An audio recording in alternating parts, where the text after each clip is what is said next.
야외 코트에서 가장 궁금했던 것은 접지력 최강의 코비9이 과연 아웃도어 코트에서도 그 접지력을 발휘할 수 있을까에 대한 것이었는데요. 안녕하세요, 슈립입니다. 오늘은 지난번에 디자인과 시착 리뷰를 진행했었던 코비9의 인도어 그리고 아웃도어에서의 퍼포먼스 리뷰를 준비했습니다. 레딧의 농구와 레포트 카드에서 아웃도어 점수를 F를 줘서 궁금하기도 했고, 접지력 최강으로 알려진 이 농구와의 접지 패턴이 야외 코트에서도 발휘할 수 있을지가 가장 궁금했는데요.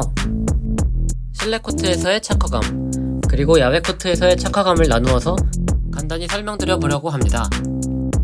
먼저 실내 코트에서의 착화감을 말씀드려보자면, 시착 리뷰에서도 말씀드렸던 점입니다만 플라이니트로 이루어진 바디에서 주는 피팅감이 상당히 뛰어났는데, 특히 신었을 때 처음 신었음에도 불구하고 여러 번 신었던 것 같은 느낌이 있었습니다. 이는 피팅감이 좋은 농구화들의 특징 중 하나인데요. 그만큼 이질감 없이 발에 밀착하는 느낌이 상당히 좋았습니다. 리액트 쿠션이 사용된 드롭인 인솔로 이루어진 쿠셔닝을 말씀드려보자면 확실히 부족한 느낌은 없었고, 상대적으로 앞쪽보다는 뒤쪽이 훨씬 더 풍성한 쿠셔닝을 느낄 수가 있었는데요. 리액트 드롭인 인솔이 전장으로 되어 있어서 달릴 때는 전반적으로 안정감 있는 쿠셔닝을 느낄 수 있었습니다. 줌웨어처럼 통통 튀는 반발력을 보여주지는 못했지만 그래도 부족하다는 생각은 들지 않았습니다. 신다 보니까 힐슬립이 살짝 느껴지는 것 같아서 테스트도 한번 해봤는데요. 뛸수록 발에 밀착되는 경향이 있어서 힐슬립이 살짝 있었는데, 중간에 다시 한번 묶어주니 양말과의 밀착감이 상당히 좋아졌습니다. 다만 이 부분은 중간에 다시 한번 묶지 않으면은 아예 힐슬립이 없다고 말씀드리긴 좀 어려울 것 같습니다. 플레이 도중 힐슬립이 좀 느껴진다면은 다시 한번 묶는 것을 추천드립니다. 코비9은 레딧의 농구화 데이터베이스의 457개의 농구화 중에서 접지 부분에서 97점으로 가장 높은 점수를 받았을 정도로 접지력이 뛰어나기로 유명한 농구화인데요. 역시 명성대로 앞, 뒤, 그리고 양옆에서 뛰어난 접지력을 보여줬습니다. 아웃도어 코트에서도 이러한 접지력을 보여줄지 상당히 궁금한데, 이 부분은 뒷부분 아웃도어 코트 착화감 리뷰에서 다루어 보았습니다. 코비9을 신고 플레이해본 착화감을 간단히 요약해보자면은 안정감이라는 단어로 표현할 수 있을 것 같은데요. 육안으로 확인할 수 있는 카본 플레이트 지지대가 발이 양옆으로 벗어나는 것을 단단히 잡아주고 있고, 아웃솔의 면적도 꽤 넓은 데다가 아웃리거까지 있다 보니 전반적으로 편안한 피팅감과 함께 적당한 쿠션 그리고 안정감을 제공한다고 느껴졌습니다. 접지력은 매우 뛰어난데 발바닥의 압력 모양을 매핑한 이 패턴 자체가 좀 얇아서 내구성이 떨어진다는 단점을 고려한다면은 여기저기에 맞굴리기엔 좀 애매한 녀석일 수 있을 것 같습니다.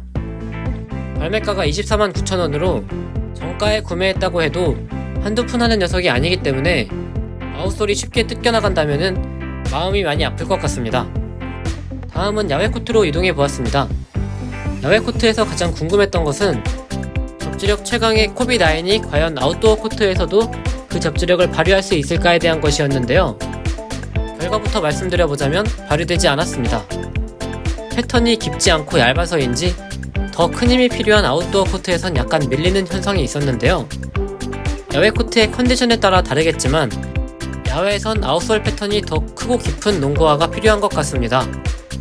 이날 저는 서브 농구화로 조던 36도 신었었는데 아웃솔 패턴이 더 돌출되어 있어서인지 야외에서는 코비9보다 더 좋은 접지력을 보여줘서 더 안정감 있게 플레이할 수 있었습니다. 또 한 가지 코비9이 야외 코트에선 적합하지 않다고 느꼈던 부분은 바로 리액트 드롭인 인솔로 이루어진 쿠셔닝이었는데요. 이 드롭인 인솔 특성상 뒤꿈치 부분은 꽤 풍성해서 쿠셔닝도 잘 느껴지고 야외에서도 부족하다고 느껴지지 않았는데, 문제는 앞쪽이었습니다. 요즘 농구화 쿠션 세팅의 트렌드는 앞쪽 쿠셔닝을 꽤 신경쓰는 편이어서 나이키의 웬만한 농구화들은 뒤쪽보다는 앞쪽에 줌웨어를 배치하는 형태가 상당히 많은데요. 앞쪽 쿠션이 더 두텁지 않아서인지 앞쪽 쿠션은 상당히 부족하다고 느껴졌습니다.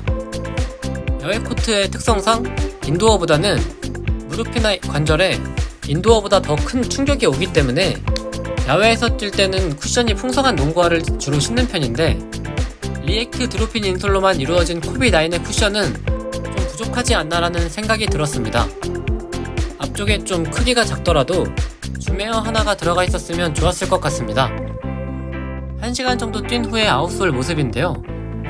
먼지 픽업이 상당히 많이 된 모습이고, 보시면 아시겠지만 아웃솔 패턴이 얇고 내구성이 좋지 못하기 때문에 야외에서 오래 뛸 경우에는 마모도 우려스러운 점이 있습니다. 코비9을 야외에서 신고 뛰어본 느낌을 요약해서 말씀드리자면은, 코비9의 가장 큰 장점인 접지력이 어느정도 상실되는 부분이 있고, 쿠션은 부족한데 이 헤일로 컬러 특성상 때가 상당히 잘 탈 수 있기 때문에 코비9 헤일로는 역시 실내 코트에서 신는 것이 적합하다는 결론이 도출되었습니다. 레포트 카드의 F는 약간 극단적인 것 같긴 한데, 그렇다고 굳이 코비9을 야외에서 신을 이유도 없지 않나 싶긴 합니다. 실내 코트에서는 꽤나 만족스러운 퍼포먼스를 보여줬었는데, 디자인도 꽤 만족감을 많이 줬습니다.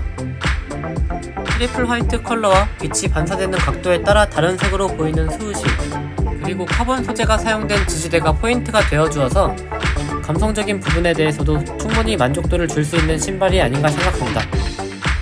오늘은 코비9 엘리트 프로트로 헤일로 컬러의 실내 그리고 야외에서의 퍼포먼스 리뷰를 간단히 준비해봤는데 어떻게 보셨나요?